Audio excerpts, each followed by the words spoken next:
हरिओम. आज सोमवार 6 एप्रिल 2026, शके 1948.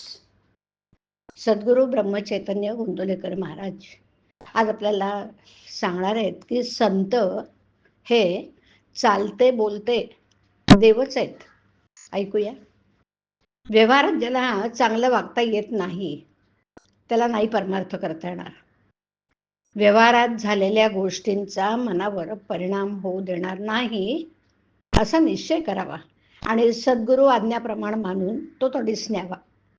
साधनावर जोर द्यावा. स्वतः कोण याची ओळख करून घ्यावी.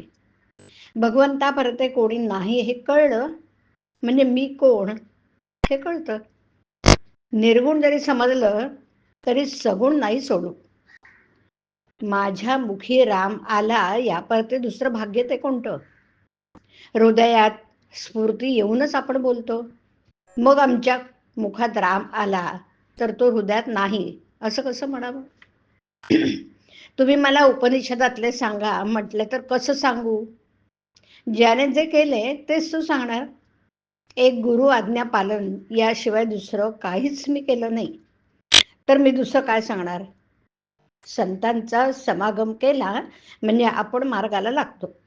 आपण साधूला व्यवहारात आणतो आणि नंतर तो आपल्याशी व्यवहाराने वागायला लागला म्हणजे त्याच्याजवळ समता नाही म्हणून उलट ओरड करतो. संत हे देहाचे रोग बरं करत नाहीत, त्या रोगांची भीती नाहीशी करतात. संत हे चालते बोलते देवच आहेत. संतांच्या देहाच्या हालचालींना महत्व नाही. भगवंताचं नाम सिद्ध करून देणं हा संतांचा जगावर सर्वात मोठा उपकार आहे. हजारो लोक भगवंताच्या नामाला लावणं हेच खरं संतांचं कार्य. संतांचा कोणताही मार्ग हा वेदांच्या आणि शास्त्राच्या उलट असणं शक्यच नाही. संत हे सूर्यासारखे जगावर स्वाभाविक उपकार करतात. सूर्याचं तेज कमी होतंय असं शास्त्रज्ञ म्हणतात, पण संतांचं तेज मात्र वाढतच आहे. श्रीमंत आई बापांच्या पोटी जन्माला आलेला मुलगा भीक मागताना पाहून आपल्याला त्याची कीव येतो की नाही. त्याप्रमाणे मनुष्य जन्माला आपण दुःख करतो हे पाहून संतांना वाईट वाटतं. एकूण योनी इतक्या आहेत की त्यामध्ये मनुष्य जन्म येणं कठीण आहे. मनुष्य जन्म येऊन भगवंताची प्राप्ती झाली नाही तर जीवाचं फार नुकसान आहे. आणि म्हणून अत्यंत चिकाटीने संतांचा समागम करावा, त्यांची कृपा प्राप्त करून द्यावी.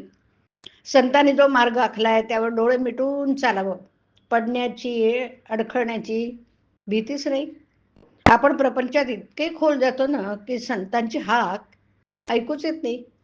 ती ऐकू येईल इतक्या तरी अंतरावर असावं. संत वचनावर विश्वास ठेवूया म्हणजे भगवत प्रेम लागेलच. ते लागल्यावर विषय प्रेम कमी होईल. म्हणून संतांची संगत करणं एवढं जरी केलं ना तरी कल्याणच होईल. संत संगती आणि नामस्मरण यानेच भगवत प्रेम येईल.